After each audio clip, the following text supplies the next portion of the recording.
Hello and welcome to the Front Row Back Row podcast. My name is Dr. Owen Campbell, and with me, as always, is Dr. Brian Wolf. And today we are going to be talking about the early cash pay PT life cycle. And what I mean about that is you've started your own practice, you're starting to get cash payments, people are valuing you as your service, feels awesome, right? And you are getting sometimes you get more money after a year or two than you thought you might, right?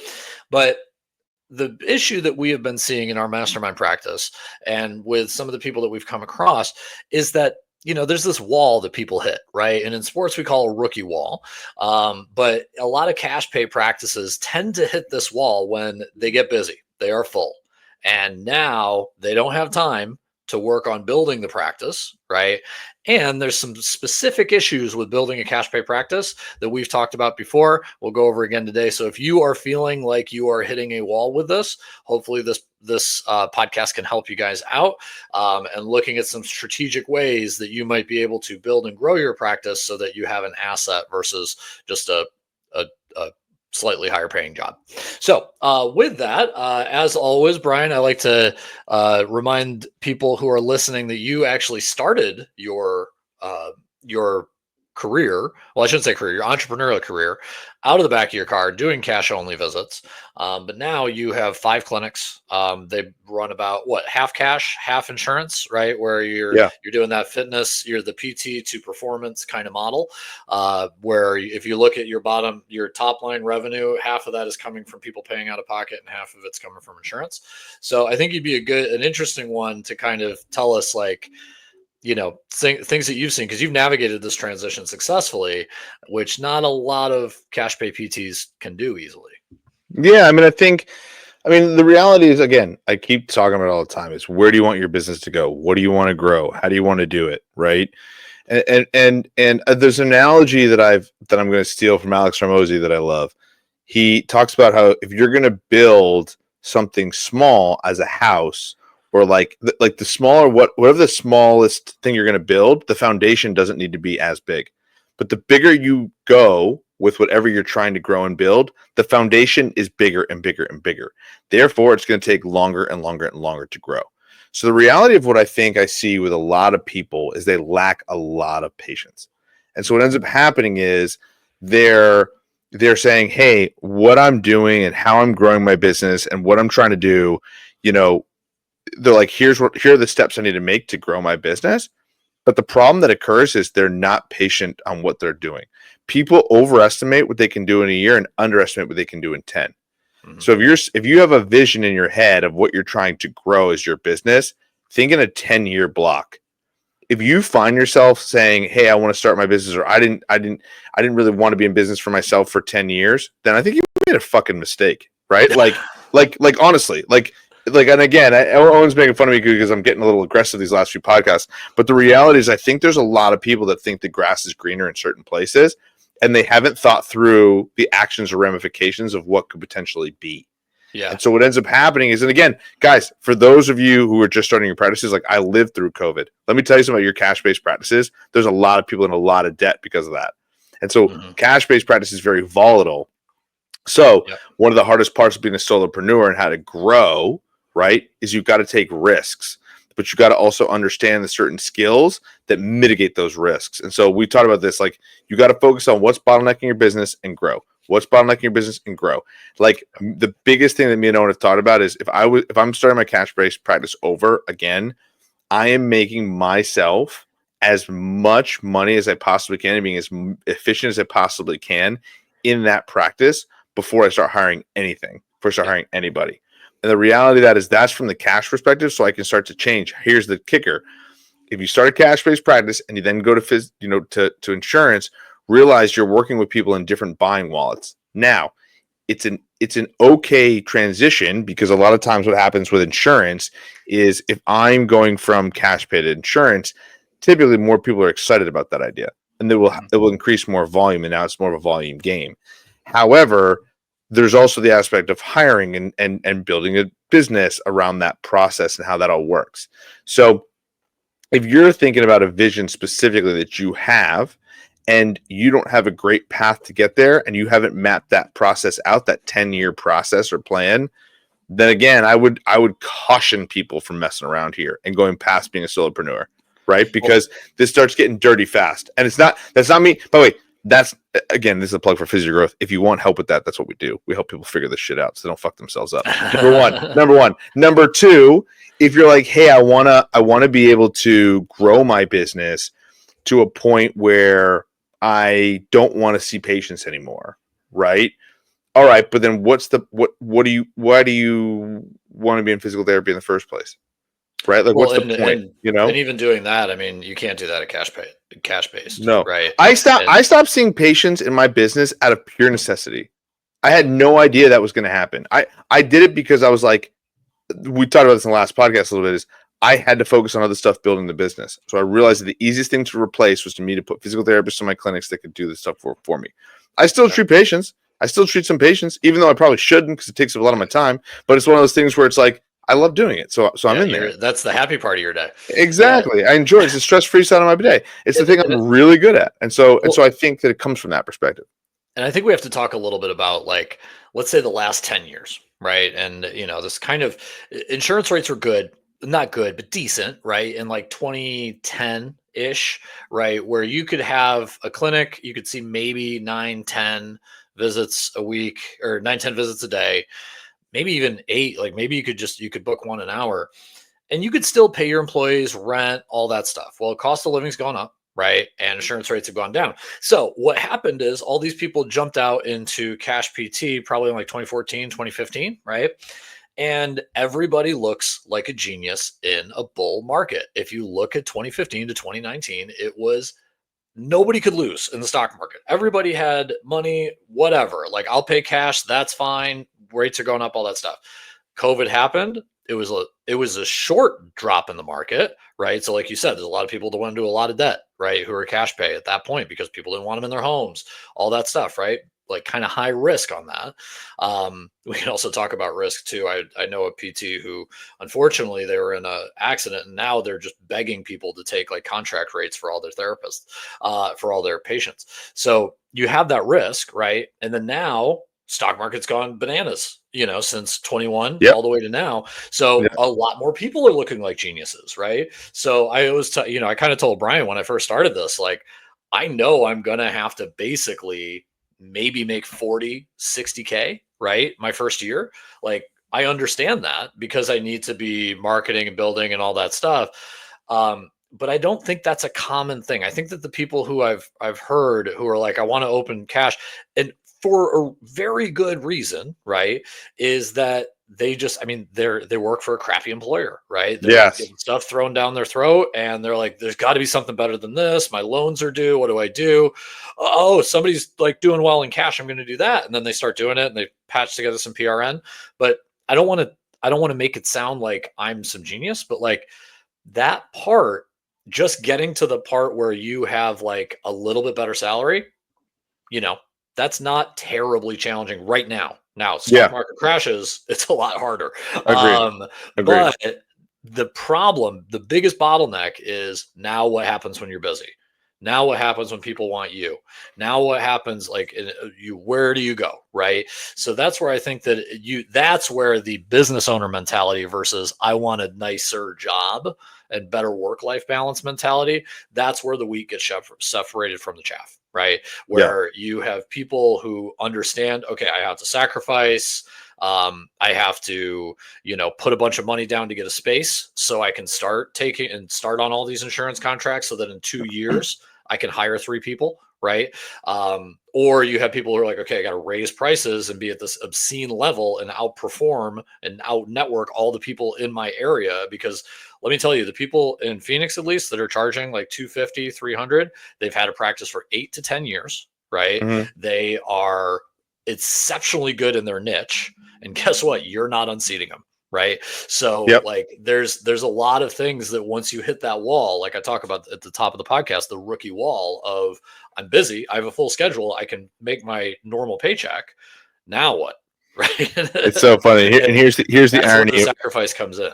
100%. That's the reality, right? Like when you talk about it, and I think the other part that goes along with patience is that people aren't willing to make the sacrifice for that foundation that I'm talking about. So Yeah. say you're like, hey, I want to build my practice. So let's do some tactical stuff, right? So Owen charges 175 for patients. Say he's saying, how many patients do you think you could see, Owen? If I am with going to like a networking meeting, here and there, had to pick the kids up from school, something like that, I'd say comfortable. And a buddy of mine's about the same thing too. He says like comfortable is 22 a week, right? Yeah. Monday through Friday. We know a PT who takes 30, but he works 6 days a week. Yep. And he's had a business for like 8 years, so he doesn't need to market. So if Owen was at 22 patients, right? Yeah. At 22 patients, and I'm doing at that point, I'm seeing 52 weeks a year. So I'm not taking a single vacation. That's 200K. Okay. So here's the thing. But I'm not doing the vacations, so you can No, drop that right exactly. back down to Well, the 180 that it should be. yeah. So exactly. So there's the thing, right? So now Owen's at 180. So Yeah. now the issue is, And all right, that's how do if I hire a front? everybody doesn't buy a package because That's 175 is my single yeah, visit, right? exactly. And by the way, that's 100% productivity. 100%. Like you don't Yep. ever you No have a down waiting weeks. list. Yeah. People love So Phoenix at 115 degrees. exactly, right. So the reality of it is the first step is you got to raise your prices to what Owen was talking about. All right, so let's go to 200, right? So Yep. 200 times 22. So now I raised my prices to $200 times 22 times let's call it 52. Again, Owen is hustling. That's Mhm. 228, right? It's still you're not gonna pay another PT 28K, right? That's not gonna Yep. happen. So what you need to do is you need to raise your patient visits up. So again, to most people, I would say, hey, you got to start thinking about getting a clinic, a space. And Yep. if someone's like, all right, well, like that's tough, I'd be like, well, then again, like Owen, what's a first off, you know what? I don't want to do this with Owen. I know because I know Owen's going to give me a number and think about it. Let's call it 2K. Anybody can do it for $2,000 to $2,500. You can find a space that works, right? Yep. So let's call it $2,500 just to be on the pricier side. And I'm in Fairfield County, Connecticut. So if you said that's not possible, shut the fuck up. Anyway, Yeah. because I know it exists here, so that means it Yeah. exists wherever you and the podunk places are. All right, so Yeah. now not to offend every listener, but again, my point being is if you can do it in Fairfield County, Connecticut, you can do it in other places, right? All right, so 2,500. So 2,500 times 12, that's $30,000. That means to me, what I would tell anybody in this space is if I'm going to say, okay, you can find that space and deck it out for 30K.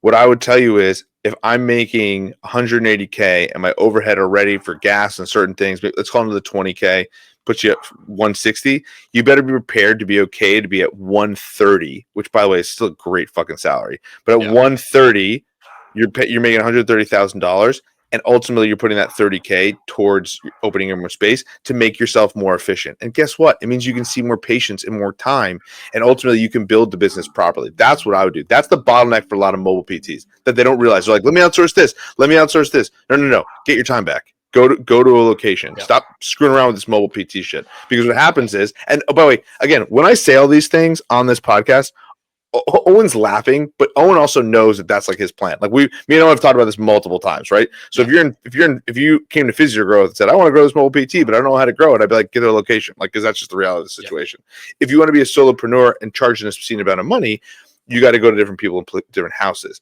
And then just I know Owen wants to talk here, but in terms of like to just re-go over what Owen was talking about on the payment side of things about insurance reimbursement going down.